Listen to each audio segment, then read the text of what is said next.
नमस्कार साथियों, कैसे हैं आप सभी।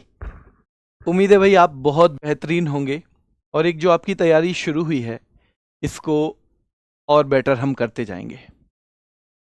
पहले तो मैं उन सभी बच्चों का, उन अपने सभी साथियों का धन्यवाद देना चाहूँगा कि जिन्होंने इन दो प्रैक्टिस सेट को बहुत अच्छा प्यार दिया है। और मैं आपको भरोसा दिलाता हूँ कि जब हम इन प्रैक्टिस सेट्स को ख़त्म करके निकलेंगे तो हम एक बहुत बेहतरीन स्थिति में होंगे, बहुत बेहतरीन जीएस की जहां तक हम बात करते हैं। एक चीज और मैं आपको बता दूं कि बेटा ये रणभूमि है और रणभूमि में जो बेहतर होता है वही जीतता है, इसलिए हमें बेहतर तो होना ही पड़ेगा। अगर हम सोचें कि हम थोड़ी सी चीज पढ़ के और फिर सेलेक्ट हो जाएंगे तो फिर कहीं ना कहीं हम सपनों में जी रहे हैं, और वो वैसे सपने जो कभी सच होने वाले नहीं हैं। तो हमको मेहनत करनी है। आपकी इच्छा शक्ति को देखते हुए, आपके जो कमेंट हैं उसमें इस प्यार को देखते हुए, मैंने पहले ही दिन बोल दिया था, आज मैं फिर बोल रहा हूं कि सैटरडे या संडे में इसी टाइम 4 ही बजे, वो कभी कभी ऐसा हो सकता है कि कोई समय आगे पीछे, कभी मैराथन होती है तो हो सकता है किसी दिन सैटरडे किसी दिन संडे, तो मैं आपको फ्राइडे बता दिया करूंगा। ये हम करेंगे एक प्रैक्टिस सेट बूस्टर, उसका नाम रख दिया है मैंने जीएस बूस्टर का। बेटा मैंने नाम क्या रख दिया है? Practice set booster. यानी जो हमने प्रैक्टिस सेट में की हैं चीजें, उन महत्वपूर्ण चीजों का रिवीजन। सारी चीजों का नहीं कर सकते हम, सारी का करेंगे तो बहुत हौच पौच हो जाएगा।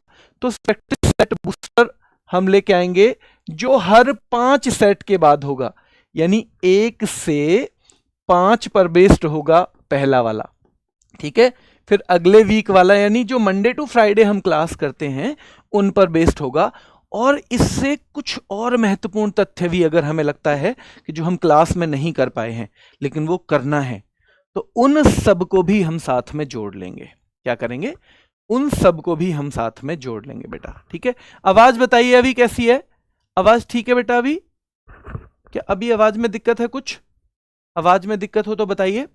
तो प्रैक्टिस सेट बूस्टर है, मैं आपका एक थम्सअप चाहूंगा, एक थम्सअप मैं बेटा चाहूंगा आपका, अगर आप सब लोग इस प्रैक्टिस सेट बूस्टर के लिए भी तैयार हैं तो आपका एक थम्सअप, ठीक है।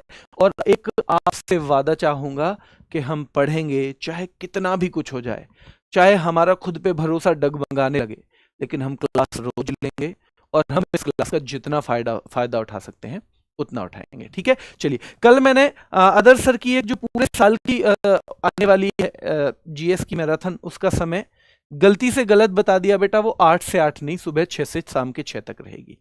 28 तारीख को सुबह 6 के शाम के 6 तक रहेगी, ठीक है। चलिए, अभी भी इश्यू है क्या देविंदर आवाज में? अभी भी है? अब तो मैंने शायद थोड़ा दूर भी रखा हुआ है, देख लो, चलो चेक कर लो। तो ये हमारे प्रैक्टिस सेट का टाइम टेबल मैंने बता ही दिया है। प्रैक्टिस सेट जो बूस्टर है बेटा, जो प्रैक्टिस सेट बूस्टर है वो होगा 4 ही बजे, लेकिन वो सैटरडे या संडे में से किसी एक दिन होगा, किसी एक दिन, और मैं वो आपको फ्राइडे को बता दूंगा, ठीक है। चलिए आगे चलते हैं आज के सवाल पे। मोहिनी अट्टम नृत्य के प्रदर्शन में उपयोग किया जाने वाला मुख्य ताल वाद्य यंत्र कौन सा है बेटा? मोहिनी अट्टम में से इनमें से कौन सा यूज किया जाता है? तो आपको पता होना चाहिए, क्या मोहिनी अट्टम में इनमें बेटा इडक्का यूज किया जाता है? सीधे सीधे पूछा जाता है मोहिनी अट्टम के बारे में, क्या इडक्का यूज किया जाता है? अब आप मोहिनी अट्टम के बारे में एक दो चीज और बताओ, ये कहां का है? तो मोहिनी अट्टम जो है बेटा कहां का है? ये केरल का नृत्य है। कहां का है? केरल का नृत्य है। और केरल का ये भी क्या है? शास्त्रीय नृत्य ही है, शास्त्रीय। अब केरल के दोनों नृत्यों में मैंने आपको बताया था कि क्या याद यूज होता है बेटा? केरल के दोनों नृत्यों में जो भाषा यूज होती है ना, वो भाषा कौन सी है आपको पता होनी चाहिए। मणिप्रवलम, पहले वाले में भी और इसमें भी, ठीक है। मणिप्रवलम, जो कि किस किस का मेल है बताएंगे आप? किस किस का मेल है बेटा बताएंगे आप? क्या आप संस्कृत बता रहे हो एक भाषा, दूसरी और बता दो भाई अगर संस्कृत बता रहे हो, ठीक है। भगवान विष्णु का स्त्रैण रूप, यानी जो भगवान विष्णु हैं उन्होंने स्त्री रूप में यह नृत्य किया, ये मान्यता है। भगवान विष्णु का स्त्रैण जो रूप है, या स्त्री रूप कह सकते हो आप बेटा, स्त्री रूप, वो आपको मोहिनी अट्टम में देखने को मिलता है। किसमें मिलता है? मोहिनी अट्टम में। कसाबू साड़ी का यूज किसमें होता है बेटा? सीधे सीधे सवाल आएगा। कसाबू तो भाई कसाबू साड़ी, तो भैया कसी हुई साड़ी तो मोहित करने के लिए ही तो होती है, को मोहित करने के लिए ही होती है कसाबू साड़ी। कसी हुई साड़ी किसके लिए होती है बेटा? मोहित करने के लिए ही होती है। ठीक है, कसाबू साड़ी इसमें यूज होती है। क्या चमेली के फूल लगते हैं? जैस्मिन के? क्या चमेली बेटा, चमेली के फूल लगते हैं? बताओ। तो चमेली के फूल का प्रयोग इसमें किया जाता है, तो ये भी आपको पता होना चाहिए। चमेली के फूल का यानी जैस्मिन फ्लावर्स का यूज इसमें किया जाता है। और आप एक चीज और बताओ, क्या इसको जादूगरनी का यानी कि डांस ऑफ एन्चेंट्रस भी कहते हैं? जादूगरनी का नृत्य इसको कहा जाता है क्या? जादूगरनी का नृत्य बेटा, ठीक है, जादूगरनी का नृत्य भी इसको कहा जाता है। और एक सवाल और बनता है, बताओ कि विष्णु भगवान के स्त्री रूप की कहानी है, ये तो आपने बता दिया, पर क्या ये एकल महिला करती है? एकल महिला, अकेली महिला करती है इसे? सिंगल विमेन, एकल महिला? हां जी, एकल महिला करती है। केरल के दो डांस हैं, एक है कथकली और एक ये है। आपको पता होना चाहिए, कथकली को पुरुष करता है और ये महिलाओं के द्वारा किया जाता है, और एकल महिला करती है यानी सिंगल विमेन इसे करती है बेटा। कसाबू साड़ी आपको पता हो गया। इस नृत्य का जो उल्लेख है व्यवहार माला, व्यवहार माला जो पुस्तक है बेटा, उसमें ये नृत्य का उल्लेख है। इसका उल्लेख किसमें है? यानी इसको डिस्क्राइब किया गया है व्यवहार माला में, और आपको जवाब देना है कि क्या इस व्यवहार माला के जो लेखक हैं वो नारायण नंबूदरी हैं? नारायण नंबूदरी हैं बेटा, नारायण नंबूदरी। तो ये भी आपको पता होना चाहिए कि हाँ जी, नारायण नंबूदरी जो हैं वो इसके लेखक हैं। ठीक है, लेखक हैं। इसके तीन मुख्य भाग होते हैं, तेविति चियट्टम, दासियाट्टम और नंगई नाटकम। कितने भाग होते हैं बेटा मुख्य? तो तेविति चियट्टम, इसके तीन भाग मुख्य होते हैं। तेविति चियट्टम, तेविति चियट्टम, ठीक है, और दूसरा भाग होता है नंगई नाटकम, नाटकम बेटा। एक होता है दासियाट्टम, ये वाला दासियाट्टम, ठीक है, दासियाट्टम। जल्दी से एक कमेंट करके मुझे बता दो कि भरतनाट्यम जो है, भरतनाट्यम वो किस मत को जो रिप्रेजेंट करता है, या किस मत के फॉलोअर उसे करते हैं? वैष्णव या शैव? वैष्णव या शैव बेटा, ध्यान रखना है, वैष्णव या शैव, ये आपको बताना है, वैष्णव या शैव। ठीक है, चलिए, तो ये हो गया हमारा मोहिनी अट्टम के। एक नाम और इसमें आता है कलामंडलम कल्याणी अम्मा। वो इसकी कौन मानी जाती हैं बेटा? तो उन्होंने इसको पुनर्जीवित किया था, कलामंडलम कल्याणी अम्मा, वो नाम भी आपको पता होना चाहिए बेटा। जो वैष्णव कह रहे हैं गलत है, वैष्णव हमने कल सत्रिया पढ़ा था। जो भरतनाट्यम है वो शैव धर्म से संबंधित है, और इसलिए हमें ये याद रखना है बिल्कुल। ठीक है, चलिए, तो कलामंडलम कल्याणी अम्मा इसमें महत्वपूर्ण नाम है। चलिए, जो थोड़ा बहुत चीजें मैं यहां पे आपको मौखिक बताऊंगा, थोड़ी बहुत, क्योंकि आपकी क्लास थोड़ी सी बड़ी कल हुई, और इसको मेरी कोशिश रहेगी 1 घंटे 15 मिनट से 1 घंटे 20-25 के बीच में खत्म करवाने की, सवा घंटे के आसपास, 1 घंटे 20 मिनट। तो जो थोड़ी चीजें हम मुंह से मौखिक करेंगे वो हम वहां पे कर लेंगे, वो आपको डिटेल में मिल जाएगा। किसमें? जो हमारा प्रैक्टिस सेट बूस्टर है। किसी को कोई दिक्कत तो नहीं है? बताओ जल्दी से बेटा। यूनेस्को का मुख्यालय कहां पर है? यूनेस्को का मुख्यालय बेटा, मुख्यालय पूछा जाएगा यूनेस्को का, तो आपको बताना है जी पेरिस में। कहां पे? पेरिस में यूनेस्को का मुख्यालय है। यूनेस्को की फुल फॉर्म पूछी जाएगी, जल्दी बताओ कौन कौन इसकी फुल फॉर्म बता सकते हैं? कि भाई यूनाइटेड नेशंस एजुकेशनल है, इसमें याद रखना, एजुकेशन लिख के दे देगा, एजुकेशनल, साइंटिफिक, साइंस लिख के दे देगा पेपर वाला, साइंटिफिक, और बेटा लास्ट में है scientific, scientific and cultural organisation, and cultural organisation, ठीक है, कल्चरल ऑर्गेनाइजेशन। तो ये आपको पता होना चाहिए कि भाई ये क्या है, यूनेस्को की फुल फॉर्म है। इसकी स्थापना क्या, भाई इसकी जो स्थापना है क्या 1945 में हुई है, बताओ जल्दी से। स्थापना इसकी 1945 में स्थापना हुई है, 1945 में। लेकिन भारत कब सदस्य बना है, भारत बेटा सदस्य बना है 1946 में। क्या यूनेस्को विश्व धरोहर स्थल घोषित करता है, ये यूनेस्को ही वो संस्था है जो विश्व धरोहर स्थल घोषित करता है बेटा। तो बिल्कुल यूनेस्को ही विश्व धरोहर स्थल घोषित करता है। और दुनिया में सबसे ज्यादा विश्व धरोहर स्थल किस देश में है, आपको बताना है, ठीक है। तो सबसे ज्यादा अगर हम इसकी बात करें, सबसे ज्यादा कहां पे हैं, तो आप बता दोगे बेटा इटली। इटली में कितने हैं, 61 हैं, ठीक है। इटली में कितने हैं बेटा, 61 हैं, ठीक है। दूसरा स्थान बताओगे, दूसरा स्थान बेटा याद रखना है, तो दूसरा जो स्थान है वो चीन का है। कितने हैं, 60 हैं, ठीक है, 60। भारत के कितने हैं बेटा, भारत, तो भारत के हैं 44। और विश्व में कौन सा स्थान है, तो छठा स्थान है।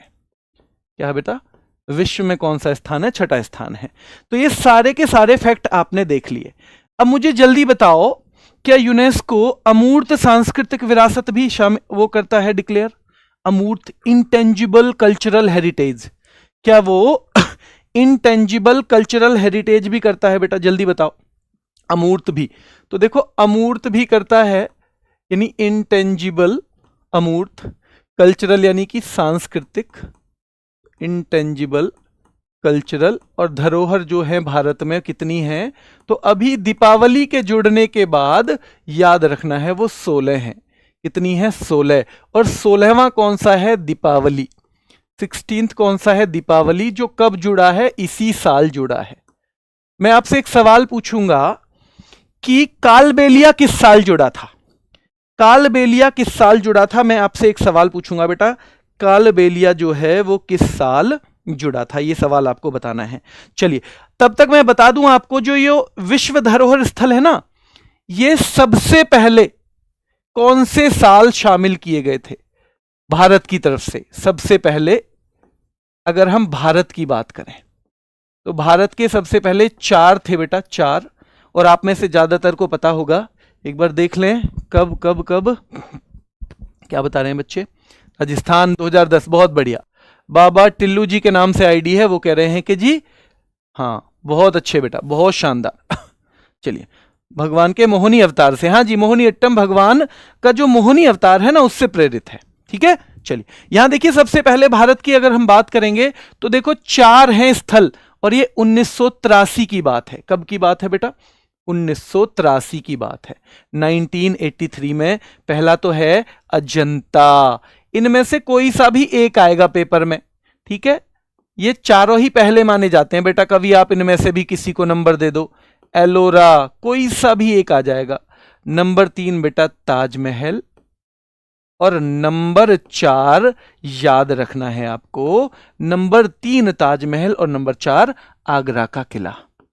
क्या है, आगरा का किला, ठीक है, आगरा का किला। तो ये अजंता, एलोरा, ताजमहल, आगरा का किला, और सबके ईयर कौन से हैं, 1983। मुझे बताओ आप, सबसे ज्यादा किस राज्य में है विश्व धरोहर स्थल, सबसे ज्यादा। अगर ये सवाल आपने बता दिया मतलब आप बहुत बेहतरीन तैयारी बेटा कर रहे हो। अगर ये सवाल आपने बताया कि भाई सबसे ज्यादा कहां पर है विश्व धरोहर स्थल, तो हमने यहां जोड़ दिया सबसे ज्यादा ये महाराष्ट्र में है, ठीक है, सबसे ज्यादा महाराष्ट्र में है, ठीक है, महाराष्ट्र, महाराष्ट्र, ठीक है। चलिए अब मैं आपसे पूछूं, न्यूयॉर्क में क्या यूएनडीपी का मुख्यालय न्यूयॉर्क में है, एक संस्था है यूएनडीपी, हाँ जी बिल्कुल है। अगर मैं आपसे पूछूं क्या यूएनडीपी के अलावा यूनिसेफ का भी है यहां पे, हाँ जी, यूनिसेफ का मुख्यालय भी कहां पे है, यहीं पे है, ठीक है। एक संस्था है एमनेस्टी इंटरनेशनल, उसका कहां पे है, बेटा हाँ, जिन्होंने बता दिया महाराष्ट्र, महाराष्ट्र बहुत अच्छे, महाराष्ट्र ज्यादातर बच्चों का कहना है महाराष्ट्र, जो महाराष्ट्र कह रहे हैं वो बिल्कुल ठीक है। महाराष्ट्र में सबसे ज्यादा क्या है, विश्व धरोहर स्थल हैं। बहुत शानदार, बहुत बढ़िया बेटा। तो अगर आपसे पूछे वॉशिंगटन डीसी, तो दो महत्वपूर्ण इसमें हैं, वर्ल्ड बैंक और आईएमएफ। कौन है, वर्ल्ड बैंक और आईएमएफ है। चलिए आगे आ जाइए, है ना। कुछ फैक्ट जो मैं अलग से बता रहा हूं, मैं फिर कह रहा हूं कि मैं उसको प्रैक्टिस सेट बूस्टर में आपको टाइप करके भी दूंगा ताकि आप तक वो फैक्ट पहुंच जाए, ठीक है। चलिए आगे आइए। भारत का सर्वोच्च साहित्यिक पुरस्कार कौन सा है बेटा? देखो वैसे तो ये सारे ही साहित्य के हैं। जैसे व्यास सम्मान है 1991 में के बिड़ला फाउंडेशन के द्वारा शुरू किया गया, के बिड़ला फाउंडेशन के द्वारा। आपको पता होगा इसके अलावा ये फाउंडेशन सरस्वती सम्मान भी देता है और बिहारी सम्मान भी देता है। कबीर सम्मान एमपी का है बेटा, ये एमपी गवर्नमेंट देती है। और 1986-87 साल हालांकि बहुत ज्यादा नहीं पूछी जाती, पर कबीर सम्मान जो साहित्य वाला कबीर सम्मान है, कौन सा वाला, जो साहित्य वाला कबीर सम्मान है, वो कौन देता है? तो एमपी की गवर्नमेंट देती है। कौन देती है बेटा? एमपी की गवर्नमेंट जो है देती है। जल्दी बताओ, ज्ञानपीठ है क्या भारत का सर्वोच्च? हाँ जी ज्ञानपीठ है। क्या इसमें 11 लाख रुपए दिए जाते हैं? हाँ जी 11 लाख रुपए दिए जाते हैं। क्या इसमें वाग्देवी की प्रतिमा दी जाती है? वाग्देवी, हाँ।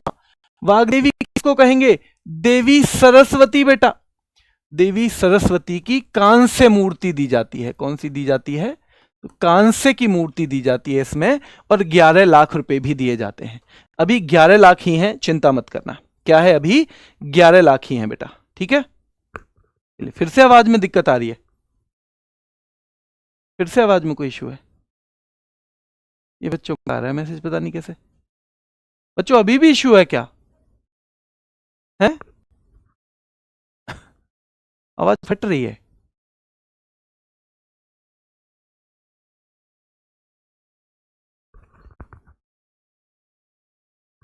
अभी भी फट रही है बेटा? अभी भी फट रही है? एक बार और बताना, अभी भी फट रही है? चलिए तो साहित्य यानी लिटरेचर के क्षेत्र का है, और साहित्य अकेडमी भी बेटा लिटरेचर का क्षेत्र का है। लेकिन सर्वोच्च साहित्यिक पुरस्कार इनमें से कौन सा है? तो वो है बेटा ज्ञानपीठ पुरस्कार। ज्ञानपीठ के विजेता पूछे जाते हैं, जो आपको याद होने चाहिए। कौन से विजेता पूछे जाएंगे? देखो विजेता कौन कौन से पूछे जाएंगे, ध्यान रखना है। पहले पूछे जाएंगे, पहले पहले तो 1965 में सबसे पहले ये जी शंकर कुरूप को दिया गया। जी शंकर कुरूप को दिया गया है बेटा। हालांकि इसकी स्थापना कब हुई थी? स्थापना इसकी 1961 में ही हो गई थी। कब हो गई थी? 1961 में ही। लेकिन ये सबसे पहले 1965 में जी शंकर कुरूप को दिया गया। ये पहले हैं। पहली महिला का सवाल फिर पूछा जाता है बेटा। पहली महिला थी आशा पूर्णा देवी। आशा पूर्णा देवी कौन है? आशा पूर्णा देवी बेटा, आशा पूर्णा देवी, ठीक है। फिर हिंदी के लिए पहले कौन है?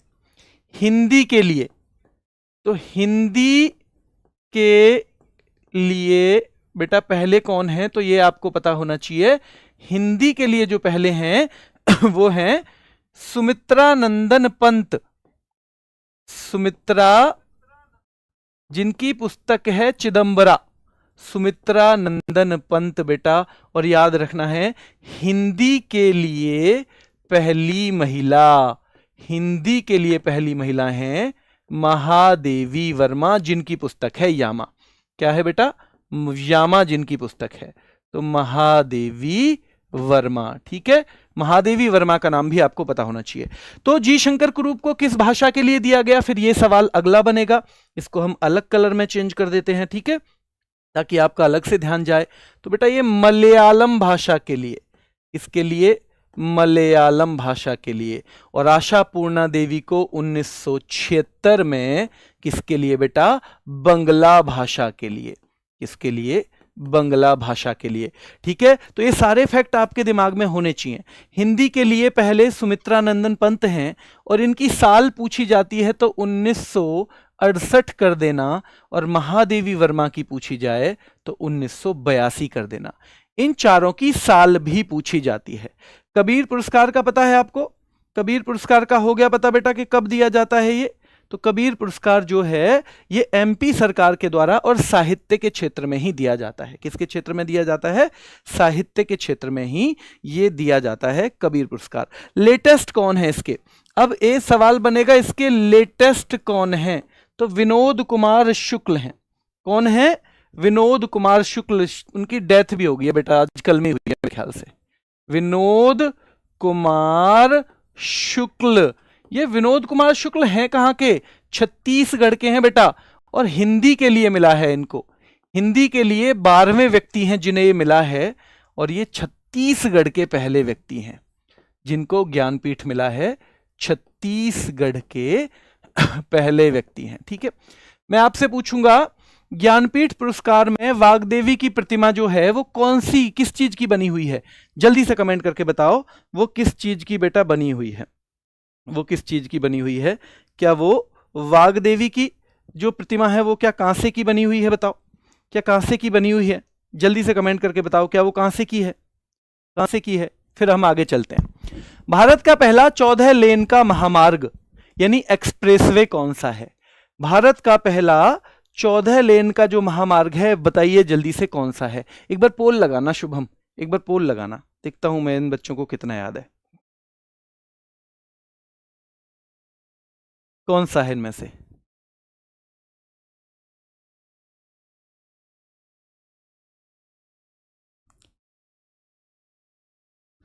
देखता हूं भाई आपको इसमें कितना आइडिया है।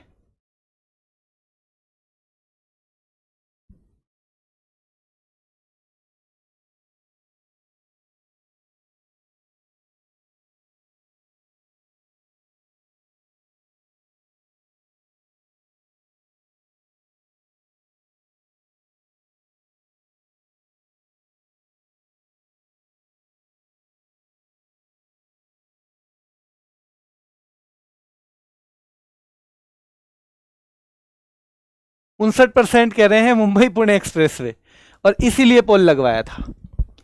इसीलिए पोल लगवाया था क्योंकि इसमें जो रिजल्ट आया ना उसमें से केवल, अगर आपको ये जवाब सवाल मिलता तो आप केवल 13 बच्चे ठीक करके आते 100 में से।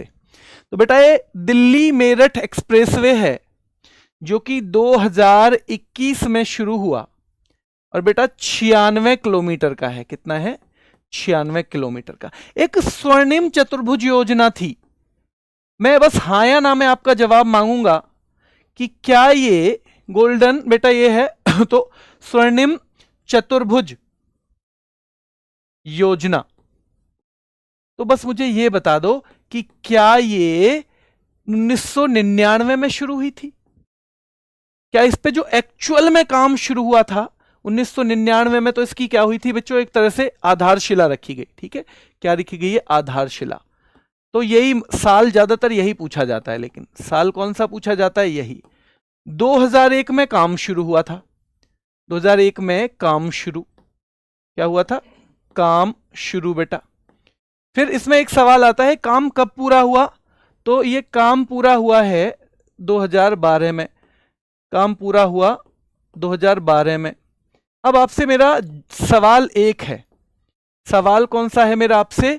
एक सवाल बस ये है कि मुझे ये बता दो कि ये कौन से प्रधानमंत्री के कार्यकाल में शुरू हुई थी? कौन से प्रधानमंत्री के कार्यकाल में शुरू हुई थी, ये आपको बताना है। प्रधानमंत्री कौन थे ये आपको बताना है बेटा। और जो कहेंगे अटल बिहारी वाजपेयी, अटल बिहारी, जिनकी बच्चों याद में कल मनाया जाएगा दिवस, सुशासन दिवस। बहुत बढ़िया, तो अटल बिहारी वाजपेयी बेटा, अटल बिहारी वाजपेयी जो हैं। अब ये किस किस को जोड़ने के लिए, ये किसे जोड़ेगी बेटा? ये याद रखना है किसको जोड़ना है। तो महानगर को जोड़ना है। 4 जो महानगर हैं, 4 महानगर, और बेटा उन सब का नाम आपको पता ही है। एक दिल्ली है, मुंबई है, कलकत्ता है, चेन्नई है। दिल्ली, मुंबई, कलकत्ता, चेन्नई, याद रखेंगे। दिल्ली, मुंबई, कलकत्ता, चेन्नई। ठीक है, चलिए ये चारों चीज याद रहेंगी। 4 महानगर लिखने की जरूरत तो नहीं है। अब ये स्वर्णिम चतुर्भुज योजना है, ये खूब पूछी जाती है। फिर क्या पूछा जाता है, जो हमारे यहां सबसे लंबा राजमार्ग है, सबसे लंबा जो नेशनल हाईवे है बेटा, तो राजमार्ग जो है, राष्ट्रीय राजमार्ग जो है वो कौन सा है? क्या वो NH44 है? क्या वो NH44 है? और क्या बेटा वो श्रीनगर से कन्याकुमारी तक है? श्रीनगर से कहां तक है बेटा? कन्याकुमारी तक, ठीक है, श्रीनगर से कन्याकुमारी तक है। और आपको एक चीज और बतानी है कि ये कितने किलोमीटर का है लगभग, तो ये 3745 किलोमीटर का है, 3745 किलोमीटर का है। अब मुझे बताओ सबसे ज्यादा राष्ट्रीय राजमार्ग कौन से उसमें है? सबसे ज्यादा बेटा जल्दी बताओ, राष्ट्रीय राजमार्ग जो है कौन से उसमें है? सबसे ज्यादा राष्ट्रीय राजमार्ग जल्दी से कमेंट करके बताओ। सबसे ज्यादा राष्ट्रीय राजमार्ग जो है, मैक्सिमम नेशनल जो वो है बेटा राजमार्ग जो है, नेशनल हाईवे हैं, क्या वो उत्तर प्रदेश में है? क्या वो उत्तर प्रदेश में है? मैक्सिमम जो है। अब बेटा उत्तर प्रदेश है लेटेस्ट, ठीक है। सर्वाधिक राष्ट्रीय राजमार्ग अगर आप पूछोगे तो अब कौन सा है, तो सर्वाधिक यानी उसका नेटवर्क, या तो सर्वाधिक राष्ट्रीय राजमार्ग आ जाए या सर्वाधिक नेटवर्क वाला राज्य, राष्ट्रीय राजमार्ग के सर्वाधिक नेटवर्क वाला, तो सर्वाधिक राष्ट्रीय राजमार्ग बेटा अब है उत्तर प्रदेश, ठीक है, उत्तर प्रदेश, जो कि महाराष्ट्र हमेशा से हुआ करता था, ठीक है, महाराष्ट्र हमेशा से हुआ करता था। अब इस संस्था इन सब का काम करवाती है एक संस्था, NHAI, national highway authority of India. NHAI कहां पे है बेटा? दिल्ली में है। इसकी स्थापना पूछी जाती है खूब, इसकी स्थापना अगर आपसे पूछी जाए तो क्या ये 1988 बता दोगे? पर बेटा इसने काम शुरू किया था 1995 से, काम 1995 से शुरू, काम 1995 से इसने शुरू किया था, ठीक है। काम कब से शुरू किया था? 1995 से इसने काम शुरू किया था, 1998 में इसकी स्थापना हो गई थी। अगले सवाल पे आते हैं। क्रिकेट पिच की मानक माप क्या है? तो देखो क्रिकेट पिच आपको दो तरीके से मिलेगी, मैं आपको मीटर में बताता हूं मीटर में देखो, फिर आप इस ऑप्शन में से भी बताना। तो मीटर में जो माप है याद रखना है वो 20.11 मीटर गुणा 20.11 मीटर गुणा, याद रखना है आपको कि भाई 3.05 मीटर। और अगर ये गज की बात करें या फिट की बात करें तो ये सीधे सीधे 22 गज क्या हो जाता है? 22 गज गुणा 10 फीट हो जाता है, 22 गज गुणा 10 फीट। अब आपको बताना है इसमें स्टंप की ऊंचाई कितनी होती है। स्टंप की ऊंचाई बहुत पूछी जाती है बेटा, स्टंप की ऊंचाई भी पूछी जाती है जो कि 28 इंच है।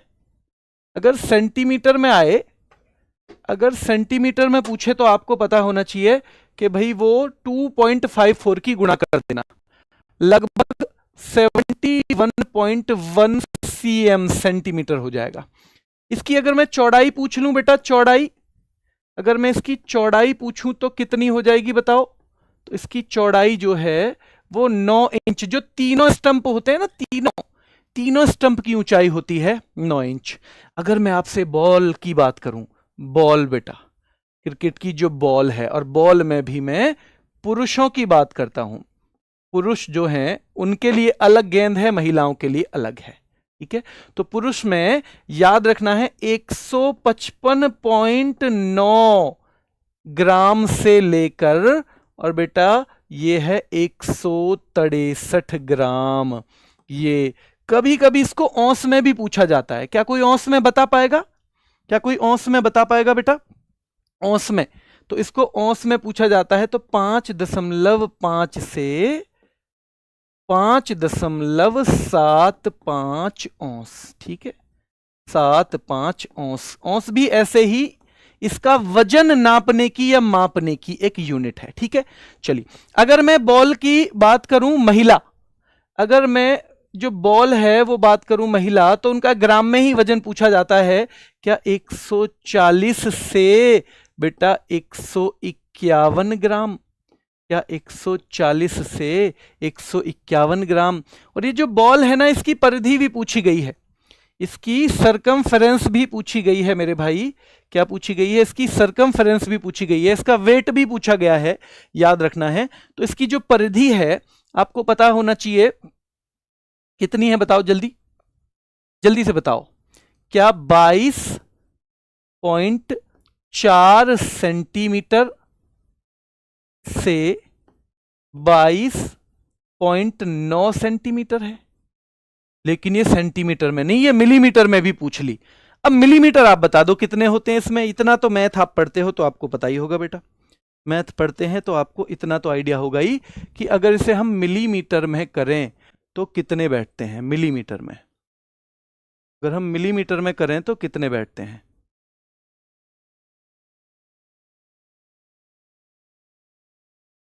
मिलीमीटर। तो जो मिलीमीटर में कह रहे हैं बेटा, सिंपल 10 की गुणा तो करनी है, सिंपल 10 की गुणा। तो मिलीमीटर में, और बच्चा कहीं छोड़ के भी आया होगा इसे, 224 मिलीमीटर से बेटा, और कितना 229 मिलीमीटर। ठीक है, 229 मिलीमीटर। पर ये केवल इतना ही नहीं पूछा, ये इंच में भी पूछ लिया। 8.81 से 8.81 से 9 बेटा। ठीक है, अगर पूछ ले आपसे किसमें, ये अगर ये आपसे इंच में भी पूछे तो 8.81 से 9 इंच आपको बताना है। क्या बताना है? 9 इंच आपको बताना है। मुझे जल्दी बताओ, महिलाओं ने पहला वर्ल्ड कप कब खेला? भारत की महिलाओं ने, कल मैंने पढ़ाया था, पहला वर्ल्ड कप कब खेला है, ये आपको बताना है बेटा। महिलाओं ने पहला वर्ल्ड कप कब खेला है, जल्दी से कमेंट करके बताओ। ठीक है, तब तक 2 सवाल मैं आपसे पूछूंगा कि दुनिया की सबसे तेज पिच, दुनिया की सबसे तेज पिच, दुनिया की सबसे तेज पिच पूछी जाती है बेटा, तेज पिच। तो याद रखना है वो है वाका। वाका कौन सी है बेटा? वाका है। और ये वाका है कहां पे? ये वाका है कहां पे? जल्दी कमेंट करके बताओ। क्या ये वाका जो है पर्थ ऑस्ट्रेलिया में है? ठीक से नहीं लिखा ये वाका, क्या ये पर्थ में है? और पर्थ क्या ऑस्ट्रेलिया में है? हाँ जी, ऑस्ट्रेलिया में है। सबसे बड़ा स्टेडियम, सबसे बड़ा स्टेडियम आपको बताना है, सबसे बड़ा स्टेडियम बेटा, सबसे बड़ा स्टेडियम जो है तो वो भारत का नरेंद्र मोदी स्टेडियम है, और आपको उसका पुराना नाम बताना है। तो बेटा नरेंद्र मोदी स्टेडियम जो है वो दुनिया का सबसे बड़ा क्रिकेट का स्टेडियम है। ठीक है, क्रिकेट का, दुनिया का, और किसका? क्रिकेट का सबसे बड़ा स्टेडियम नरेंद्र मोदी स्टेडियम है। क्या वो अहमदाबाद में है? तो अहमदाबाद में है जी। क्या उसका पुराना नाम मोटेरा था? किसी को पता हो? मोटेरा था। सबसे ऊंचा स्टेडियम भी पूछा जाता है, पर वो ध्यान रखना है वो है हिमाचल में। हिमाचल जो क्रिकेट एसोसिएशन का है ना, वो सबसे ऊंचा होता है। पर हिमाचल में एक और ग्राउंड है, चैल क्रिकेट ग्राउंड। पर वो चैल क्रिकेट ग्राउंड है कैसा पता है? चैल जो है वो किसी एक स्कूल का ग्राउंड है, उस पर इंटरनेशनल मैच नहीं होते। तो मेन हम फिर हिमाचल वाले को मानेंगे। ठीक है, चलिए आगे आते हैं। डॉलर बहू इनमें से किस भारतीय लेखक के द्वारा लिखी गई है बेटा? किस भारतीय लेखक के द्वारा? आप बताओगे मुझे। क्या ये सुधा मूर्ति के द्वारा लिखी गई है? क्या ये सुधा मूर्ति के द्वारा लिखी गई है? ठीक है, चलिए ये तो आप बताओगे, लेकिन सबसे पहले बताओ the God of small things किसने लिखा है? The God of small things, ये किसके द्वारा लिखा गया है? ठीक है, आजादी किसने लिखी है? The doctor and the saint किसने लिखा है? ये पुस्तक है एक, the doctor and the saint. और ये सारी की सारी जो पुस्तक हैं ये किसने लिखी हैं बेटा? तो ये अरुंधति रॉय ने लिखी हैं। किसने लिखी हैं? अरुंधति रॉय। हम डॉलर बहू पे आए थे, आपको खूब मौका मिला है, तो क्या वो सुधा मूर्ति जी ने लिखी है बेटा? क्या डॉलर बहू जो है सुधा मूर्ति जी ने लिखी है? एक उन्होंने लिखी थी एक और बुक, और वो कौन सी है? The circle of fire. The circle of fire उनकी बुक है, सुधा मूर्ति जी की। ठीक है, द सर्कल ऑफ फायर किसकी बुक है? तो ये भी आपको पता होनी चाहिए। The circle of fire book भी किनकी है? इन्हीं की है। ठीक है, खुशवंत सिंह की कुछ बुक आपको पता होनी चाहिए। एक तो दिल्ली,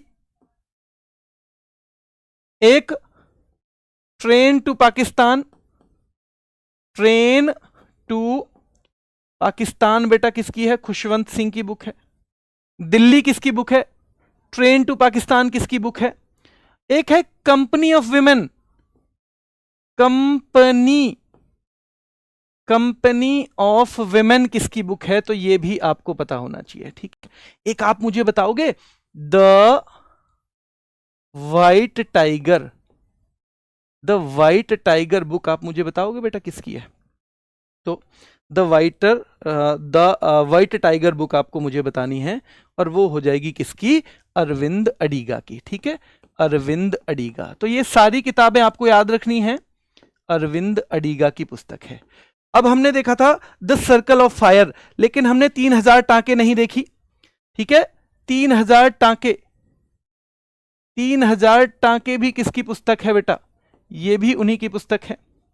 महाश्वेता किसकी पुस्तक है? महाश्वेता, तो ये भी उन्हीं की पुस्तक है जिनके बारे में अभी हम बात कर रहे थे, सुधा मूर्ति बेटा, महाश्वेता। ठीक है, इसके अलावा house of cards, the house of cards जो है वो भी इन्हीं की पुस्तक है, द हाउस ऑफ कार्ड्स। सुधा मूर्ति को मिला है बेटा एक अवार्ड जिसे हम पद्म भूषण कहते हैं। पद्म भूषण इनको मिला है। इनको क्या मिला है बेटा? पद्म भूषण। पद्म भूषण अवार्ड मिला है। वो कौन से साल मिला है? तो वो 2023 में मिला है।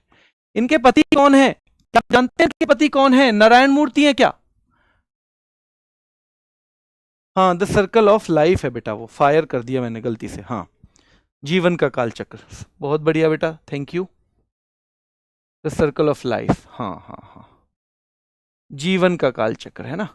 हाँ, तो ये हो गया 3000 टांके, Mahasweta, the house of the worlds. ठीक है, the house of the cards, cards. चलिए, ये 4 पुस्तक और याद रखनी है। इनका पद्म भूषण याद रखना है, सुधा मूर्ति का 2024 से।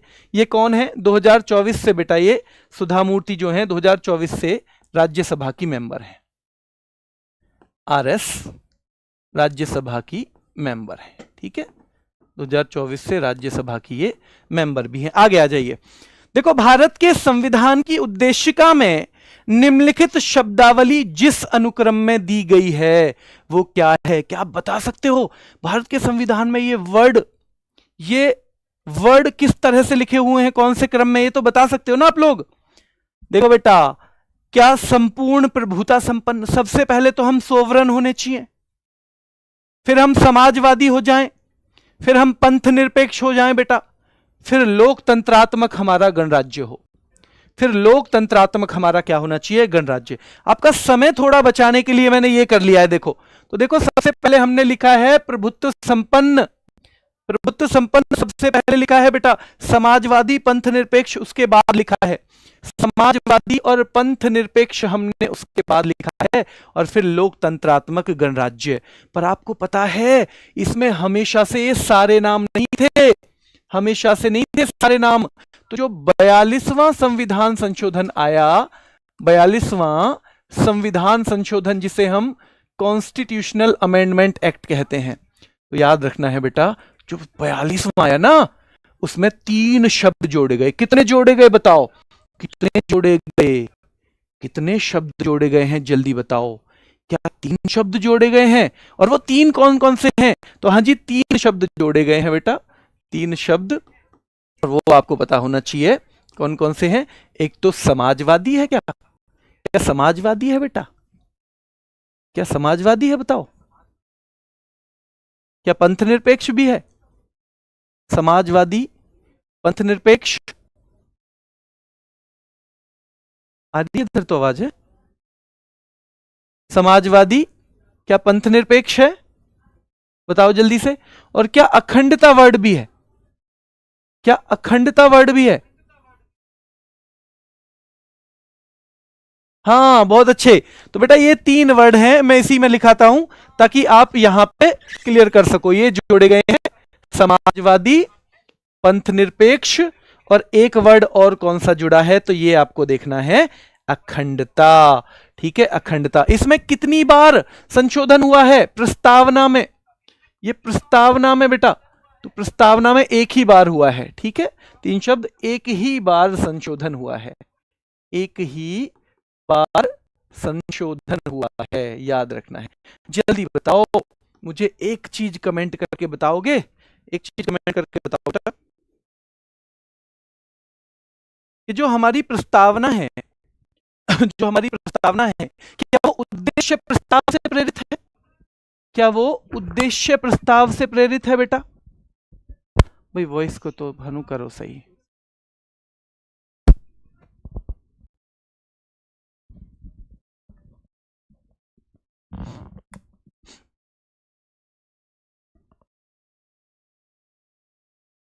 बच्चों अभी ठीक है आवाज?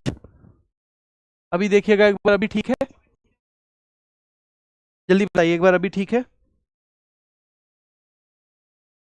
चलिए, प्रस्तावना का विचार हम देखेंगे एक बार। कहां से लिया था हमने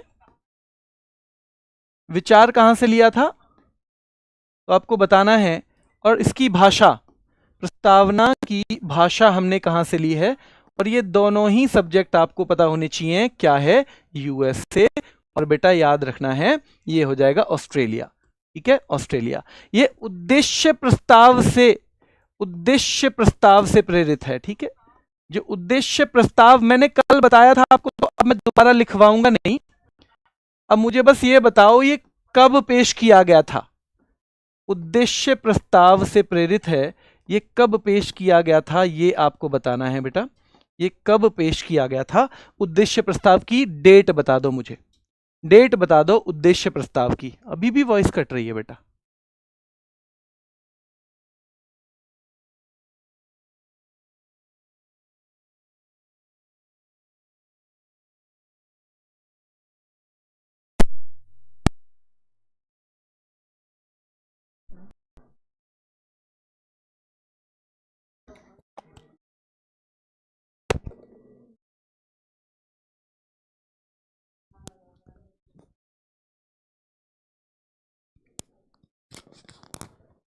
तो अभी आ रही है ठीक आवाज?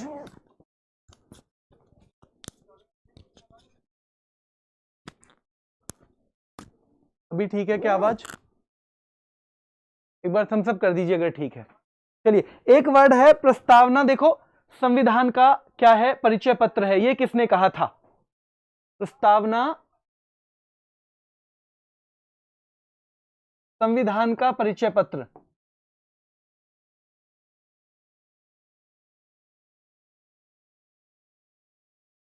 एन ए पालकी वाला ने कहा क्या? एन ए पालकी वाला ने कहा था बेटा, एन ए पालकी वाला ने कहा था। ठीक है, और ये जो प्रस्तावना है संविधान की जन्म पत्री, राजनीतिक जन्म पत्री है। प्रस्तावना संविधान की राजनीतिक जन्म पत्री है, राजनीतिक जन्म पत्री है। ये कहा था किसने? ठीक है, तो पॉलिटिकल हॉरोस्कोप है। क्या है? Political horoscope. याद रखना है। आइडेंटिटी कार्ड बताया था एन ए पालकी वाला ने, और ये के एम मुंशी ने। किसने बताया है?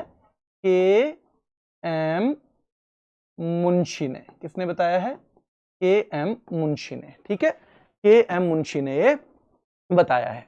ठीक है, चलिए हाँ आगे देखिए। ये इसका सवाल कैसे बनेगा कि प्रस्तावना को संविधान का परिचय पत्र किसने कहा है, तो एन ए पालकी वाला एक ऑप्शन में मिलेगा।